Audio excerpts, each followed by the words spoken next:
Very good morning, students. Today we will discuss the next chapter, which is a short story by Sadat Hassan Manto. And the name of the story is The Dog of Tetwal. Now, Manto, he has been a very, very popular Urdu short story writer. And there are certain works which he has written on partition, which are of very, very supreme importance.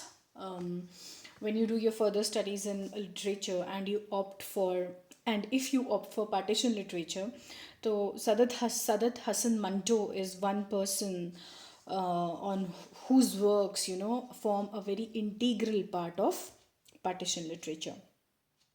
Now, this story is very interesting, when the partition of India had and Pakistan had taken place, right? And there were presence of hostility between both the armies. They were at a standoff. Battle nahi ho raha tha in particular. It was over. The story is written in 1948. So the hostility, that was there in the hearts of the soldiers is what is shown over here. And what role the dog has to play, as the title is given, the dog of Tetwal. So let us find that out. I'm not reading about the story in the very beginning. I will start from the text of the story. The two sides, India and Pakistan, had not moved from their positions for several days now. So I told you they were at a standoff. There was no battle going on, but they were placed at their own camps. Pakistan, two sides, Pakistan and India. Occasional bursts of firing, about 10 or 12 rounds in a day, were to be heard, but never the sound of human shrieks. No sound of human shrieks means nobody was killed. The weather was pleasant, the wind wafted across, spreading the scent of wildflowers. Oblivious to the battle on the peaks and slopes, nature was immersed in its necessary work. And what was the work of nature? The birds chirped as before, the flowers continued to bloom, and lazy honey bearing bees sleepily slipped nectar in the old time honored away. In the old time honored away. Time honored way. Okay, so the nature was looking as pretty as ever, and things in the nature, in the wildlife, were going on as they used to go. Each time a shot echoed in the hills, the chirping birds would cry out in alarm and fly up, as though someone had struck a wrong note on an instrument and shocked their hearing. So, since I told you that no battle was going on, no war was expected, but these soldiers, they were having their guns. So in a day they used to make 12 or 10 shots in a day, and this somehow scared the birds. September end was meeting the beginning of October in roseate hues, colors, different colors full of flowers, flowery colors, hues. It seemed that winter and summer were negotiating peace with one another. Thin light clouds like fluffed up cotton sailed in the blue sky. आप इसको बहुत अच्छे से imagine कर सकते हैं. आजकल भी अगर आप morning में afternoons में देखें, so we can easily see fluffed up cotton clouds. As if out on an exertion in their white shikaras. Again, वो जो fluffed out clouds है ना, that he is comparing to the shikaras, that the clouds were sailing in the sky. For several days now, the soldiers on both sides of mountain posts had been restless, as no decisive action was taking place. So no decision was taking place. They were at a standoff. They were not taking any action. There was no air fight as such. They were not having any ammunitions as such. Only they had their guns with me. Lying in their positions, they would get bored and then attempt to recite shares to one another. शेरो शायरी करते थे एक दूसरे को entertain करने के लिए. That is what it means. Otherwise, they used to get bored. If no one listened, they would hum to themselves. They remained lying down on their stomachs or backs on the rocky ground, and when the order came, left off a round or two. The two sides were entrenched in rather safe position. The high velocity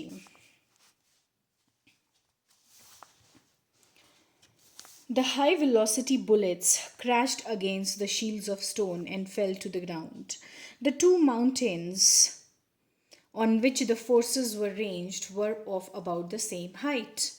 Between them was a green valley, a rivulet. Rivulet is a small river, wriggling like a fat snake, wriggling, moving in a twist and turn manner, like a fat snake on its chest. So what is he explaining to you in this paragraph?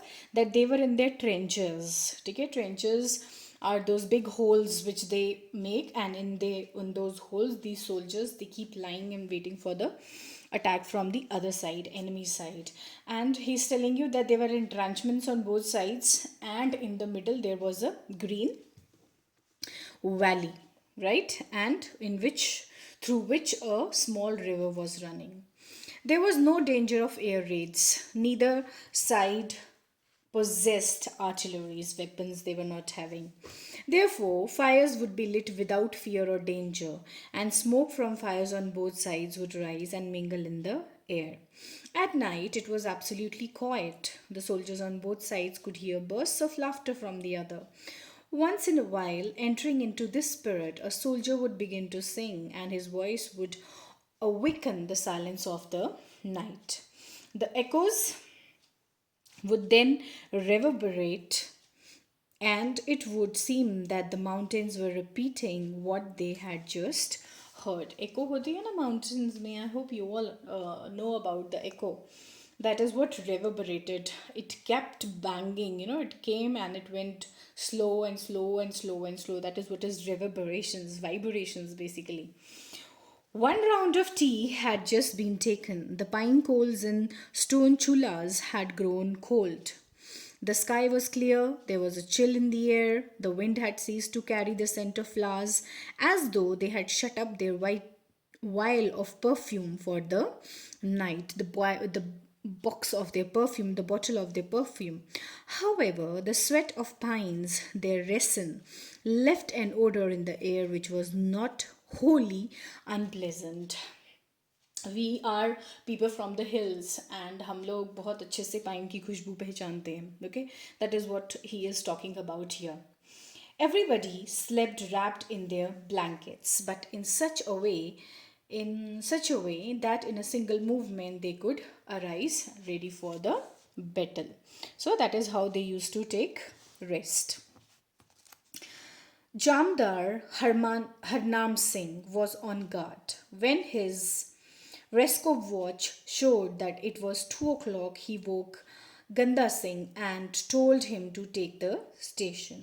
He wanted to sleep, but when he lay down, he found sleep a distant proposition. Distant sleep was not coming to him, as distant as stars in the sky.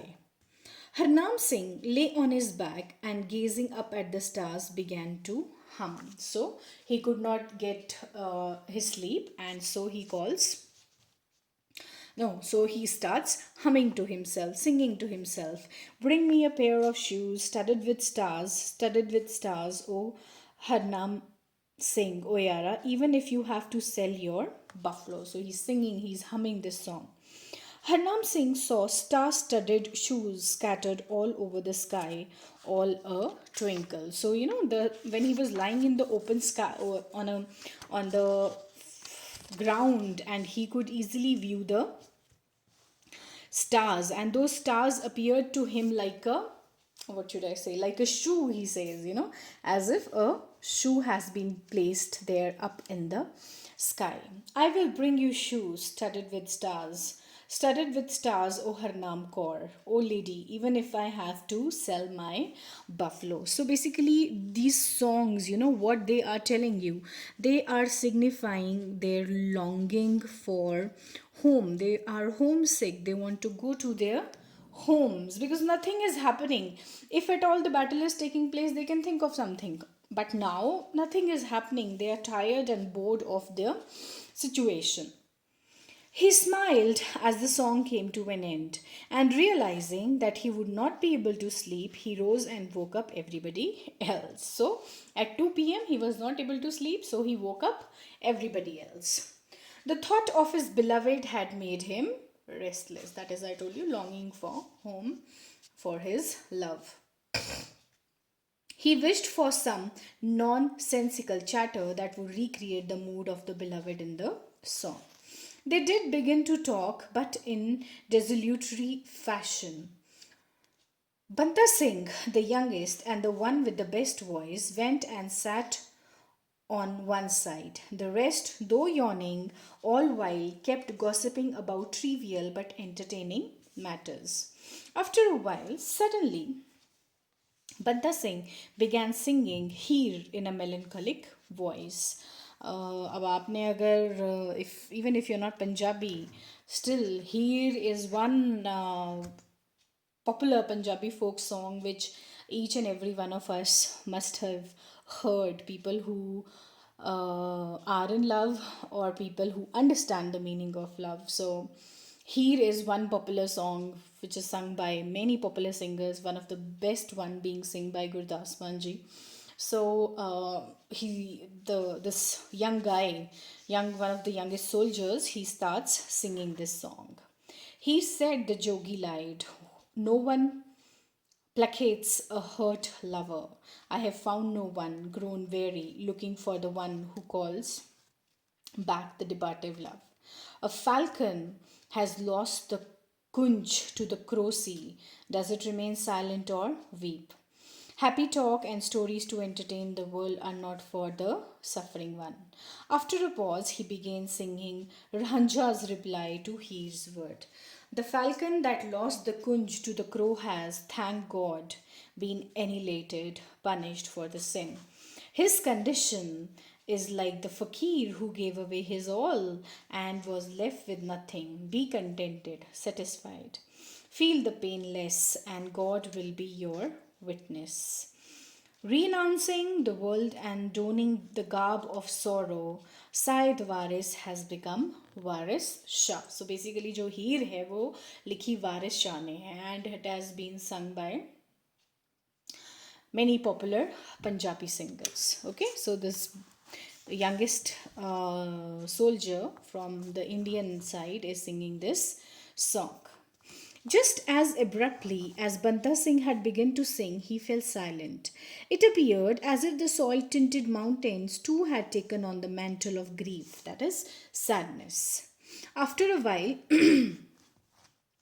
हीर रांझा की love story जो है वो तो आपको पता है ना. हाँ, तो वहाँ से this song has come. And that is why यहाँ पे ग्रीफ का मेंशन है, सैडनेस का मेंशन है. Why all of a sudden they felt sad. After a while, Harnam Singh let out mighty oath at an imaginary object, then lay down. Suddenly, in the melancholy stillness of the last quarter of the night, the barking of a dog began to resound. So, when they were living in this sad, melancholic mood, they were resting in that mood. Suddenly, what they do, they hear the voice of a dog, barking of a dog. Everyone was startled. The sound did not come from too far. Harnam Singh sat up and said, "From where has this barking one come?" The dog barked again. Now the sound was much closer. After a few moments, there was a rustling in the bushes. Banta Singh rose and moved towards the bushes. When he returned, he had with him a stray dog, its tail wagging. He smiled. Jamdar Sahab, when I asked him, he said, "I am Chapar Jinjun." So, obviously, Banta Singh gave him this name, and what was the name that he gave the dog was Chapar Junjun. Everyone laughed. Harnam Singh addressed the dog affectionately. Come here, Chapar Junjun. The dog approached Harnam Singh, wagging its tail. It began sniffing the stones on the ground in the belief that some food had been thrown there. And then Harnam Singh reached into his bag, took out a biscuit and threw it in his direction. The dog sniffed and picked it up. Wait, he could be a Pakistani. Everybody laughed at this. Banta Singh came forward, stroked the dog on its back, and said to Harnam Singh, No, Jamdar Sahab, Chapar Junjun is a Hindustani. Jamdar Harnam Singh laughed and looking at the dog said, Oi, show me the identification. The dog wagged its tail. Harnam Singh laughed heartily. There is no identification. All dogs wag their tails. Now Banta Singh caught the dog's trembling tail. The poor thing is a refugee. Harnam Singh threw down the biscuit and the dog immediately pounced on it. Digging up the ground with the heel of his boot, one of the soldiers said, Now even dogs will have to be either Hindustani or Pakistani. Now see the situation of partition. Partition has given rise to such a situation that even animals have to be titled whether they are Hindustani or they are Pakistani. The Jamdar took out another biscuit from his bag and threw it towards the dog. Like the Pakistanis, Pakistani dogs too will be shot. So now he says Harnam Singh, his take is that if the dog had been Pakistani, like we killed the Pakistanis, so will the dog of Pakistan too will be killed. Hindustan Zindabad, another soldier loudly raised the slogan. The dog, which had just begun to move forward to pick up the biscuit, suddenly grew frightened and backed off with its tail between its legs. Harnam Singh laughed. Why do you fear a slogan, Chapar Junjun? Eat. Here, take another biscuit. And so saying, he took another biscuit out and threw it. The soldiers talked on, and soon it was morning. In the blink of an eye, just as one presses a button and the electricity generates light, the sun's rays flooded the mountainous regions of Tetwal. तो अब आपको समझ आया setting क्या है story की टेटवाल और where are the two forces placed at this place Tetwal, and that is why, and who is somehow the most important attraction in the story, the dog. That is why Manto has given the title The Dog of Tetwal. The battle had begun raging in that area for some time. Dozens of lives of soldiers would be lost for each mountain, and even then, the hold of either side was tenuous. They were not able to clear the hold that for whom it is, for whom the particular place is. If they held the range today, tomorrow their enemies did. The following day they captured it back, and the day after that their enemies did so. So they were going on capturing the places one after the another. Harnam Singh picked up his binoculars and surveyed the surrounding area. I hope सबको पता हो binoculars, दूरबीन. Smoke was rising from the mountain in front. This meant that a fire was being stoked there too. Tea was being readied, and the thought of breakfast was on the mind. Undoubtedly, the other side too could see smoke rising from their camp. At breakfast, each soldier gave a little to the dog, which it ate with gusto. Everyone was taking a keen interest in the dog, as if they wanted to make it a friend. Its arrival brought with it an element of cheerfulness. From time to time, each one could affectionately address it as Chapar Junjun and cuddle it. So, out of their feeling of being homesick, out of their feeling of missing their beloved, out of this discussion, out of this sad song of Heer and the sad love story of Heer Ranja, this dog whom Banda Singh called Chapar Junjun, the attention of the soldiers somehow derailed, it changed. On the other side, in the Pakistani camp, Subedar Himmat Khan was twirling his impressive mustaches, which had many a story in its past, and was carefully studying the map of Tetwal. With him sat the wireless operator who was taking orders from the platoon commander for Subedar Himmat Khan. At some distance, Bashir, leaning against a rock, was holding his gun and softly humming. So, till now, we read about the Indian camp. Now, the writer is telling about the Pakistani camp. Where did you spend the night, my love? Where did you spend? As Bashir swung into the mood and raised his pitch, he heard Himmat Khan's stern ad- admonition. That is, he kind of snubbed him. Oi, where are you? Where were you last night? When Bashir's inquiring gaze shifted towards Himmat Khan, he saw him looking elsewhere. Tell me, Oi. Bashir turned to see what Himmat was looking at. And what was he looking at? If you can make a guess. The same stray dog which which a few days earlier had come to their camp like an uninvited guest and stayed on, was back sitting a little distance away. तो इससे हमें क्या पता चलता है? That this dog was already in the Pakistani camp and then he had visited the Indian Hindustani camp. Bashir smiled and turning to the dog began, Where did you spend the night, my love? Where did you? The dog began wagging its tail vigorously, sweeping the rocky ground around him. Himmat Khan picked up a pebble stone and threw it at the dog. Sala knows nothing except how to wag his tail. So he says this dog knows nothing, but he only knows how to wag his tail. And what happens then? All of a sudden, Bashir looked carefully at the dog. What's this around his neck? He started walking towards the dog, but even before he reached it, another soldier took off the rope tied around its neck. A piece of cardboard with something written on it was strung to it. Subedar Himmat Khan took the piece of cardboard and asked the soldiers, Does any one of you know how to read this? Bashir came forward and picked up the cardboard piece and said, Yes, I can read it a bit. With great difficulty, he spelled out Chapar Junjun. What's this? Himmat Khan twirled his legendary long moustaches vigorously. It must be some word, then he asked Bashir, Is there anything else written there? Bashir, immersed in deciphering the writing, replied, Yes, there is. This is a Hindustani dog. So that was written on it.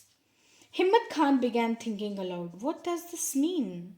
What was it you read, Chapar? Bashir then answered, Chapar Junjun. One soldier spoke as if with great knowledge. Whatever the matter is, it lies here. Subedar Himmat Khan thought this appropriate. Yes, it does seem so. Bashir read the text inscribed on the cardboard once more. Chapar Junjun. This is a Hindustani dog. Subedar Himmat Khan took up the wireless set and placing the headphones firmly over his ears, personally spoke to the platoon about the dog, platoon commander. How it had first come to them and stayed for several days, and how one night it disappeared from their midst. Now that it had returned, there was a rope tied around its neck with a cardboard piece strung on it, on which was written, and this message he repeated 3 or 4 times to platoon commander. Chapar Junjun. This is a Hindustani dog, but they too could not come to any conclusion. So the commanders at the platoon, they too were failing to give any orders to Himmat Khan what should be done. Bashir sat on one side with the dog, speaking lovingly and harshly by turns, and asked it where it had disappeared for the night, who had tied the rope and the cardboard around its neck, but he did not get the answer he desired. When questioned, the dog would just wag its tail in answer. Now it was a dog, you know. What else could it reply? It could not speak the human language. And the dog had nothing to do about the Hindustani and the Pakistani rivalry. But these people failed to understand. Finally, in anger, Bashir caught it and gave it a violent shake. The dog whined in pain.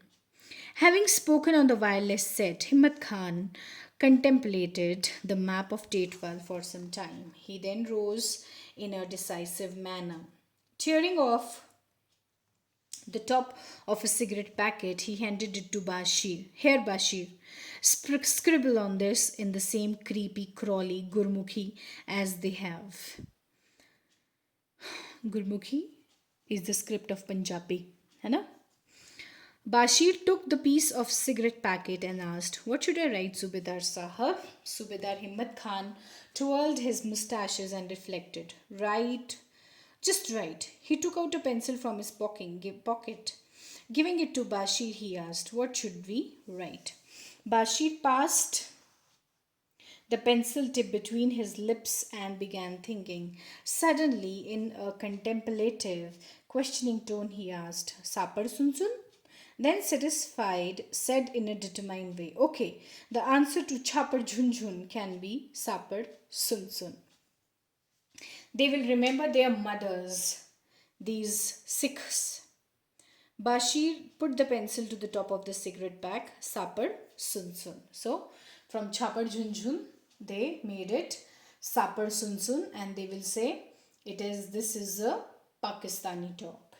100% right, Sapar Sunsun. Subedar Khan laughed loudly and right further. This is a Pakistani. Subedar Himmat Khan took the cardboard piece from Bashir's hand, made a hole in it with the pencil, and after stringing the rope through it, moved towards the dog. "Take this to your offspring." So, what he means, go to the Indian camp. All the soldiers laughed at this. So, what is happening? अगर आप इसको थोड़ा analyze करने की कोशिश करें, what is Manto trying to tell you? That when these people, they are raised in the army, you know, at this point of time they are mere soldiers and they just know that we have to fight for our motherland and nothing else. Even this little dog, you know, how it will become a prey to their enmity, a prey to their uh, hatred towards each other, you know, how he becomes a prey to it. Let us just find out what happens further. Subedar, okay, he tied the rope around the dog's neck. The dog kept wagging its tail all the while. The Subedar then gave it something to eat and, in a didactic manner, said, "Look, friend, don't commit treachery, don't try to cheat us. Remember, the punishment for a traitor is death. जो धोखा देगा उसको क्या punishment मिलेगी? Death." The dog kept wagging its tail. After it had eaten its fill, Himmat Khan picked up the rope and led it towards the sole trail on the hill and said, "Go, deliver our letter to the enemies. But make sure you come back. This is the command of your officer. Understand?" The dog, still wagging its tail, began walking ever so slowly along the trail that took a winding route into the lap of the mountains. Himmat Khan took up his gun and fired once into the air. Why he fired? Because he thought that if I'll fire, maybe the dog will move faster. The shot and its echo were heard on the other side at the Hindustani camp, but they could not fathom its meaning. They could not understand its meaning. For some reason, Harnam Singh had been grumpy that day, and the sound of the shot made him even more irritable. He gave the order to fire. Consequently, for the next half hour, a futile rain of bullets poured from either side. Rain of bullets. They were firing at each other for no reason. That is why he says rain of bullets.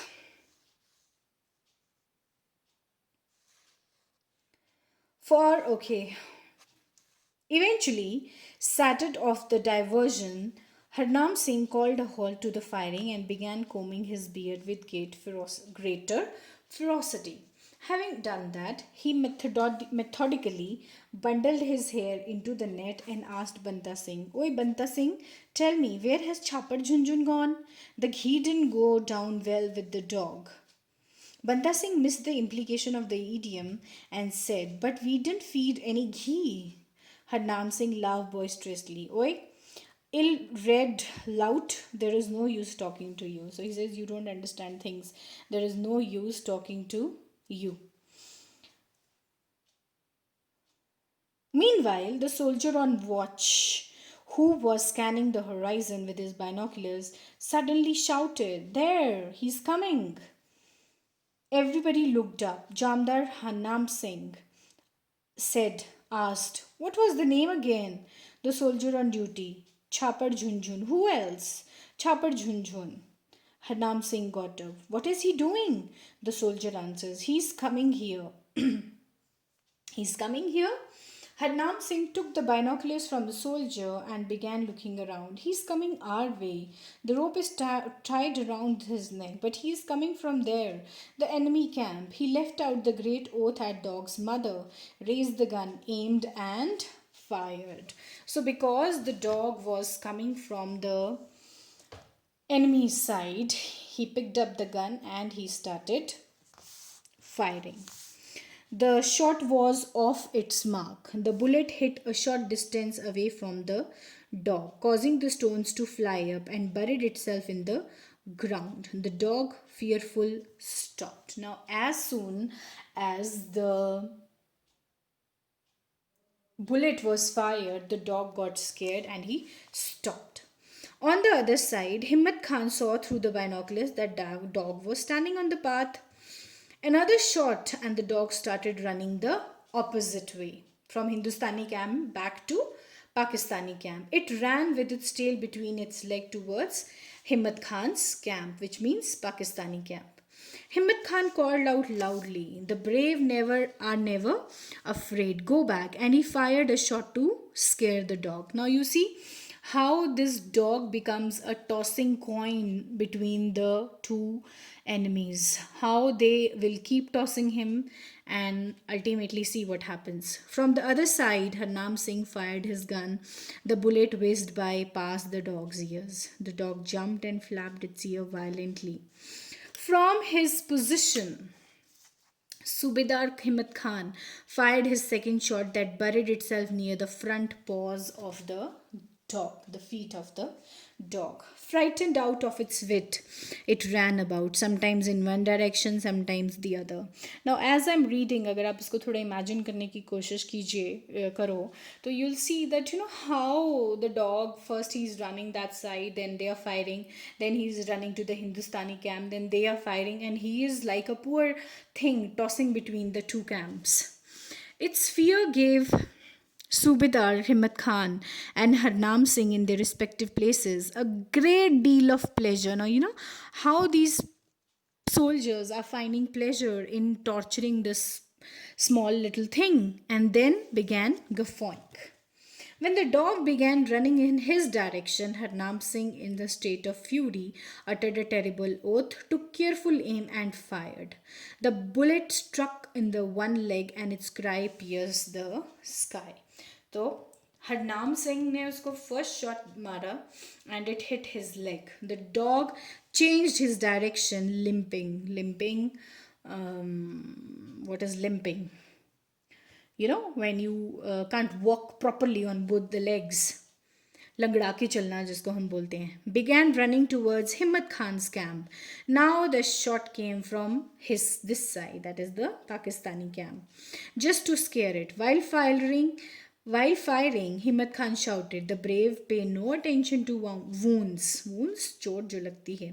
But your life on the line. Go back. Terrified, the dog turned the other way. One of his legs had become useless.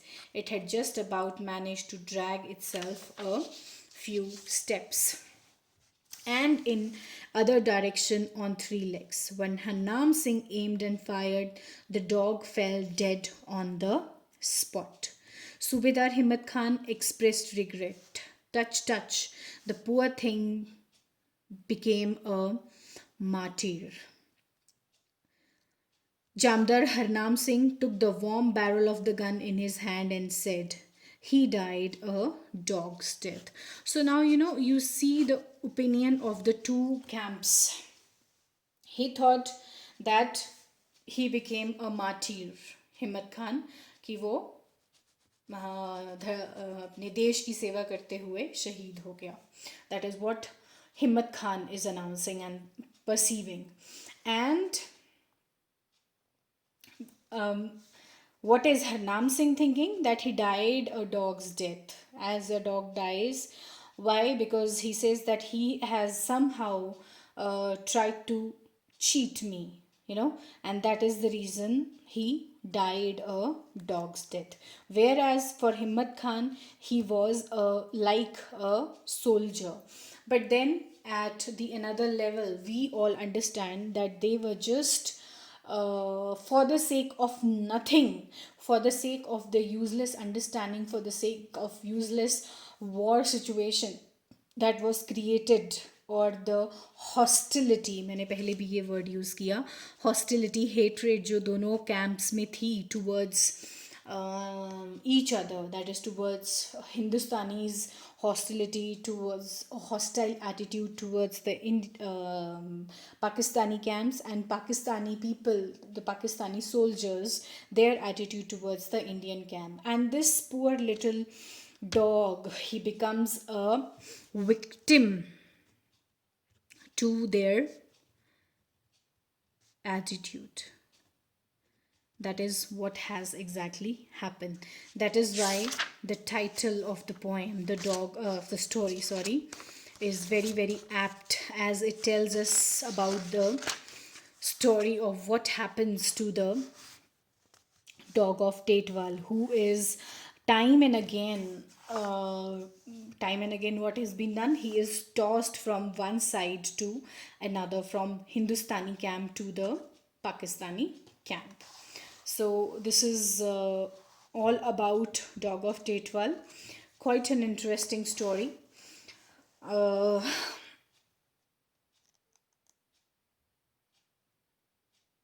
You will not be getting what we call comprehension questions from this unit, as I had already told you. But yes, long answers and short answers you will definitely get from this.